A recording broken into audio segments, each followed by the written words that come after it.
So hi, this is me Deepak here and आज बात करते हैं कुछ स्ट्रैटेजीज़ के ऊपर, उसके adjustment, implementation and all the things. ठीक है। सो आज जो स्ट्रैटेजी है वो शॉर्ट ट्रायंगल के बारे में बात करेंगे। सारा कुछ फैक्ट, रियल डेटा एंड सारा प्रैक्टिकल चीज़ों के ऊपर बात करेंगे। कोई प्रेडिक्शन नहीं होगा क्योंकि मार्केट को प्रेडिक्ट करना इम्पॉसिबल सा है, बिल्कुल। ठीक है। सो हमारा चैनल है, अगर आपको ऐसे कंटेंट पसंद आ रहे हैं तो आप मुझे सब्सक्राइब करके मोटिवेट कर सकते हैं फर्दर वीडियोज़ के लिए। सो बेसिक क्या है शॉर्ट ट्रायंगल का, ये सेटअप है एंड जो भी डेटा मैंने आपको लिखा है, सामने लिखा है, मे बी आपको सब कुछ दिख रहा है। मुझे रिपीट करने की शायद ज़रूरत नहीं है क्योंकि वीडियोज़ लंबा हो जाता है। सो ये पूरा सा फैक्ट एनालिसिस से मैंने डेटा ये लिया हुआ है। ठीक है। लॉजिक बिहाइंड स्ट्राइक, हम कोई भी इस स्ट्रैटेजी के ऊपर या फिर इवन मैं जो इस स्ट्रैटेजी की बात कर रहा हूँ शॉर्ट ट्रायंगल, इसके ऊपर मैंने जिन भी स्ट्राइक को मैंने सेलेक्ट किया है वो स्ट्राइक मैंने क्यों चूज किया है। तो बेसिक मैं दो चीज़ों को देखता हूँ। एक तो मैं एक अच्छा खासा गैप को मेंटेन कर पाऊँ, ठीक है, कुछ 8-9% तक का गैप। दूसरा, हमारा शॉर्ट ट्रायंगल में बेसिक टारगेट क्या रहता है कि 50-50 स्ट्राइक्स को मैं टारगेट कर पाऊँ एंड उसी वाले स्ट्राइक्स को मैं सेल करूँ। ऐसे करने से क्या होता है कि अब देखिए शॉर्ट ट्रायंगल भी दो तरह से हो जाता है, दो तरीके का है, एग्रेसिव और नॉन एग्रेसिव। एग्रेसिव में क्या होता है कि अगर हमने डिस्टेंस पहले ही कम लिया है तो वो एग्रेसिव हो जाता है बहुत, मतलब किसी भी तरह का मोमेंटम हुआ एक साइड में तो वो ट्रेड डैमेजिंग करने लगता है। सो मैं कभी भी एग्रेसिव ट्रेड नहीं लेता हूँ, इवन मतलब कि बेसिकली स्पेशली मैं ये एग्रेसिव ट्रेड शॉर्ट ट्रायंगल के लिए कह रहा हूँ। नॉन एग्रेसिव ट्रेड लीजिए बिल्कुल एंड डिस्टेंस को, अच्छे खासे डिस्टेंस को कवर कीजिए 8-9% तक का। सो अगर मोमेंट भी हुआ तो हार्डली कुछ हो पाएगा, उसमें कुछ भी नेगेटिव, कुछ भी डैमेजिंग नहीं हो पाएगा। सो नॉन एग्रेसिव ट्रेड लें। सो ट्रेड को एग्जीक्यूट करने से पहले क्या है कि कुछ चीज़ों को देखना होता है। विक्स एक बहुत बड़ा फैक्टर है, इवन मतलब स्पेशली ये शॉर्ट ट्रायंगल में। सो जब भी विक्स बढ़ा रहा है तो इस ट्रेड को एग्जीक्यूट करें। ठीक है। एक तो पहला पॉइंट ये कि बढ़ा रहा है, लेकिन हमें कैसे पता चलेगा कि विक्स कब बढ़ा है और कब घटा है। सो बढ़ने के ऊपर अगर बात करें, जैसे आपको अपने कल ट्रेड लेना है, ठीक है, आज विक्स का 20 है, तो आपको कल ये सोच के चलना है कि अगर कल के डेट में विक्स बढ़ा तो मैं इस ट्रेड को एग्जीक्यूट करूँगा। सो ऐसे आप विक्स को डील कर पाएंगे। सो अगर विक्स बढ़ेगा तो ही जाके इस ट्रेड को लेने में सही रहेगा। अगर लो विक्स में रहेंगे तो हाई विक्स का अपॉर्चुनिटी खत्म हो जाएगा। कॉन्ट्रैक्ट एक्सपायरेशन बिल्कुल फैक्टर है। कभी भी ये अगर ऐसे ट्रेड्स डालना है तो एटलीस्ट 40 टू 45 डेज समथिंग में आप ऐसे कॉन्ट्रैक्ट में ट्रेड करें तो आपको अच्छे प्रीमियम्स मिल पाएंगे एंड अच्छे गैप मिल पाएंगे और बहुत ज़्यादा नॉन एग्रेसिव ट्रेड आपको मिल पाएगा। ठीक है। 8 to 10% तक का गैप मेंटेन करें। सो उसके ऊपर ये ग्रीक्स है। सो डेल्टा, थीटा एंड वेगा का जो ओवरव्यू है वो आपके सामने दिख रहा है। थीटा हमें पर डे का 4 पॉइंट मिल रहा है, डेल्टा ऑलमोस्ट हैज है एंड वेगा हमें डायरेक्शनली प्ले करेगा, तो फिर कोई बात नहीं है। अगर हमारे अगेंस्ट भी गया तो हमारे हाथ में थीटा है, वो बेनिफिट देगा। ठीक है। सो गुड पॉइंट में क्या है कि some good point for short triangle, कुछ अच्छा पॉइंट्स ये है एंड कुछ बेनिफिट चीज़ ये है कि इस ट्रेड को exit easy to entry and exit, क्योंकि बस डूइंग स्ट्राइक्स प्राइस है, उसको बाई सेल करना है तो बहुत ही ज़्यादा इजी होता है as compare to 4 leg strategy and even in सारी चीज़ों का। ठीक है। ये पैसिव है, अगर आपने नॉन एग्रेसिव ट्रेड लिया है तो बिल्कुल थोड़ा सा पैसिव ट्रेड हो सकता है ये आपके लिए एंड ईजिली आप इसको मैनेज कर पाएंगे। सो मतलब बहुत ही कम टाइम देना पड़ेगा इस ऐसे ट्रेड्स को देखने के लिए, क्योंकि आपने ऑलरेडी मार्केट में बहुत ही ज़्यादा गैप लिया हुआ है, बहुत ही ज़्यादा कम एडजस्टमेंट्स है। 80% ऑफ द टाइम आपको किसी भी तरह का एडजस्टमेंट की ज़रूरत नहीं पड़ता है। इवन मेरा ये प्रैक्टिकल एक्सपीरियंस है, मैंने ऐसे बहुत टाइम में ऐसा किया है कि मैं without any adjustment profit book करके इस ट्रेड से निकलता हूँ।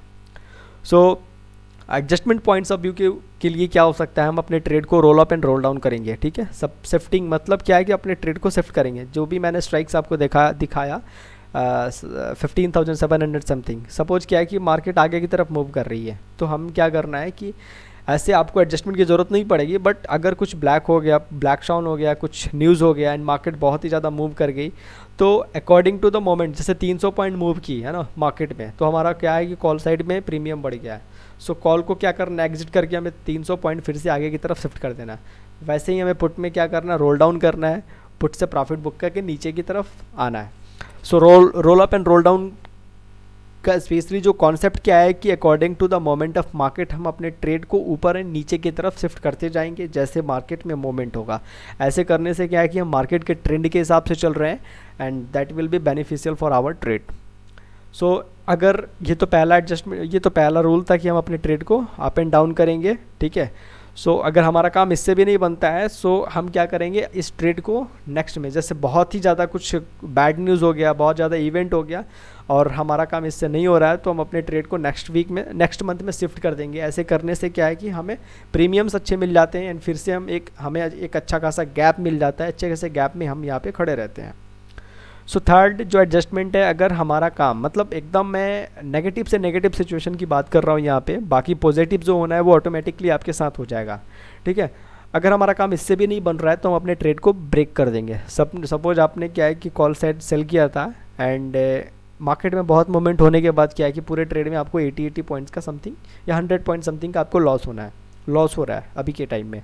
तो जो भी आपका लॉस हो रहा है 100 पॉइंट, वो 100 को ब्रेक करना है 50-50 में एंड जो नया कॉन्ट्रैक्ट है, जो नया स्ट्राइक्स है, उसको जाके हमें शॉर्ट करना है। इवन 70 समथिंग मिल जाए तो वो हमारे लिए अच्छा रहेगा। सो अब क्या है कि हम अपने लूजिंग ट्रेड को 2 पार्ट में बांट कर दिए, 2 पार्ट में डिवाइड कर दिए एंड डिवाइड करने से क्या है कि फिर से एक अच्छा खासा गैप में बढ़ गए। मतलब इन सारे कॉन्सेप्ट के बोलने के पीछे रीज़न क्या है कि हम अपने आप को हमेशा मार्केट के मोमेंट के हिसाब से एडजस्ट कर रहे हैं, ठीक है। एंड हमें थीटा बेनिफिट पर डे रह रहा है तो हमारे ट्रेड में कोई प्रॉब्लम वाली बात नहीं है। ये जितना भी सिचुएशंस में बात किया हूँ वो बहुत ही ज़्यादा वर्स्ट सिचुएशन में बात किया हूँ, क्योंकि मैंने ऑलरेडी बहुत ही बड़ा 8-10% का गैप लिया है। सो मतलब सेकंड और थर्ड वाले एडजस्टमेंट में जाने की ज़रूरत नहीं पड़ता है। फर्स्ट वाले एडजस्टमेंट में हार्डली कभी आने की ज़रूरत पड़ता है, सेकंड एंड थर्ड वाले में आपको ज़रूरत ही नहीं पड़ता अगर बहुत ख़राब न्यूज़ नहीं हुआ, बहुत मतलब गलत इम्पैक्ट नहीं हुआ मार्केट में तो, ठीक है। सो इस पूरे एडजस्टमेंट में मेरा कॉन्सेप्ट ये रहा कि हमने roll and roll up roll down करना है, ठीक है। अगर उससे हमारा काम नहीं बन रहा है तो नेक्स्ट मंथ में शिफ्ट करना है, नेक्स्ट मंथ से काम नहीं बन रहा है तो अपने ट्रेड को जो भी लूजिंग पार्ट है उसको 2 पार्ट में डिवाइड करके अपन ऊपर और नीचे की तरफ में शिफ्ट कर लेंगे, ठीक है। सो कुछ प्रैक्टिकल फैक्ट्स है जो देख लेते हैं, नथिंग टू डू एक्स्ट्रा। अगर आपने role up and roll down किया ऐसे तरीके से, so most of the time आप मतलब ख़राब से ख़राब सिचुएशन को अच्छे से डील कर पाएंगे, ठीक है। एंड सेकंड चीज़ क्या है कि हमारा ट्रेड ऑलरेडी नॉन एग्रेसिव है, बहुत ज़्यादा गैप हमने मेंटेन किया है। तो अगर ऊपर और नीचे की तरफ बहुत ज़्यादा गैप होता भी है तो हार्डली हमारे ट्रेड में कुछ प्रॉब्लम होगा आपको, हार्डली कुछ प्रॉब्लम होगा, कोई प्रॉब्लम वाली बात नहीं है, ठीक है। कुछ 10 पॉइंट्स भी लॉस होता है तो वो 1-2 दिन में कवर हो जाता है, बट 200-300 पॉइंट का मोमेंट होना भी तो एक मतलब आसान सी बात नहीं है, क्योंकि जब कोई न्यूज़ होगा तो ही जाके होगा। सो इस वाले ट्रेड में पूरा का पूरा फेवर में क्या है कि हम हमेशा थीटा के फेवर में रह रहे हैं, वो हमें अच्छा खासा प्रॉफिट दे रहा है। एंड हमने क्या है कि ऑलरेडी अच्छा इनिशिएशन किया है, ट्रेड सेटअप हमने ऑलरेडी अच्छा से लिया है। तो मतलब ऑलरेडी अच्छा से लेने का मतलब कि बहुत ही ज़्यादा गैप को मेंटेन किया है, सेटअप ऑलरेडी अच्छा है। तो प्रोबेबिलिटी ऑफ सक्सेस क्या है कि ऑटोमेटिकली ये इंक्रीज़ है, ठीक है। सो ये सारा चीज़ होने के बाद हमें इस ट्रेड में एग्जिट करना है। जब भी आपको 50 से 60% तक का प्रॉफिट मिले सो आप इस ट्रेड में एग्जिट करना है। दूसरा फैक्टर क्या है कि अगर आपको 50 से 60% प्रॉफिट मिल रहा है एंड एक वाले स्ट्राइक को मार्केट आगे की, जब सपोज आपने 15,700 को शॉर्ट किया था मार्केट में, ठीक है, एंड वहाँ मार्केट क्या था 14,600 से मार्केट 15,000 आ गया एंड आपको ऐसे केस में भी 50 से 60% का प्रॉफिट देखना मिल रहा है तो ऐसे ट्रेड में आप एग्जिट करना है, क्योंकि अननेसेसरी मार्केट में एडजस्टमेंट करना, फायर फाइटिंग करना, ये कुछ लॉजिक नहीं बनता है, ठीक है। सो ऐसे सिचुएशन में 50 से 60% तक का प्रॉफिट मिले एग्जिट करना है, ठीक है। सो कई बार क्या होता है कि अपने ट्रेड डालने के बाद विक्स क्या है कि एक बहुत बड़ा फॉल हो जाता है या फिर 2-3 दिन लगातार फॉल होते जाता है। तो ऐसे सिचुएशंस आपने डाला और 3-4 दिन लगातार विक्स फॉल हुआ, ठीक है। सो ऐसे सिचुएशन में अगर आपको अच्छा खासा प्रॉफिट मिलना है देन आपको वहाँ उस ट्रेड में भी एग्जिट करना है। मतलब क्या है कि बहुत ही ज़्यादा आपको कंजर्वेटिव रहना है, जो भी आपको रेशनल प्रॉफिट है आपको दिखे आप इस ट्रेड से एग्जिट हो सकते हैं एंड इस ट्रेड में प्रॉफिट बुक कर सकते हैं। सो जो भी आपको लगे, अगर ये ऐसे कंटेंट आपको पसंद आ रहे हैं एंड जो भी मैं रियलिटी फैक्ट्स को बात किया हूँ ये सारा चीज़ आपको जेन्युइन लगे तो आप मुझे सब्सक्राइब कर सकते हैं। And for any kind of discussion like strategy adjustments और इवन आपका कुछ लूजिंग ट्रेड है जो डिस्कस करना चाहते हैं, you can contact me on this number और WhatsApp me. Hope I will try my best here. So अभी के लिए गुड बाय एंड मिलते हैं नेक्स्ट वीडियो में कुछ नए कंटेंट के साथ। अब तक के लिए हाँ, दूसरा मैं आपको एक चीज़ और दिखाना चाहता था कि मैंने जो भी डेटा लिया था, जस्ट वेट थोड़ा सा, ये रहा ये रहा एंट्री एंड एग्जिट पॉइंट। जब ये मैं लिया था तो मार्केट ये कल के डेट में लिया था एंड आज देखिए मार्केट कुछ 250 पॉइंट समथिंग क्रैश हो गया नीचे के साइड में। और नीचे क्रैश होने से क्या है कि अब आप देखेंगे कि सोचेंगे कि मार्केट इतना बड़ा क्रैशनेस हुआ तो हमारे ट्रेड में बहुत ही ज़्यादा लॉस है। ऐसा कुछ भी नहीं है। ये जो मेरा एंट्री या एग्जिट मैंने जो भी डेटा आपको सामने दिखाया उस टाइम वही वाला है, ठीक है। सो 47 एंड 50 हार्डली आपको कितना मतलब 1% का भी लॉस नहीं हो रहा है इतने बड़े मोमेंट में, क्योंकि हमने ऑलरेडी बहुत ही ज़्यादा नॉन एग्रेसिव ट्रेड लिया है ना। सो कुछ भी एग्रेसिव है नहीं इस मार्केट में, मतलब इस अपने ट्रेड में। सो इनिशिएशन अच्छा रहेगा तो ऑटोमेटिकली ट्रेड हमारे लिए बहुत अच्छा रहेगा। ये जो भी आपको मतलब 1200 रुपीज़ दिख रहा है लॉस, ये भी 1-2 दिन में कवर अप हो जाएगा, क्योंकि थीटा हमारे फेवर में है, वो हमारे लिए काम करेगा per day. So that's why ये सारा चीज़ था। मिलते हैं फिर आपको नेक्स्ट वीडियो में, अब तक के लिए बाय बाय।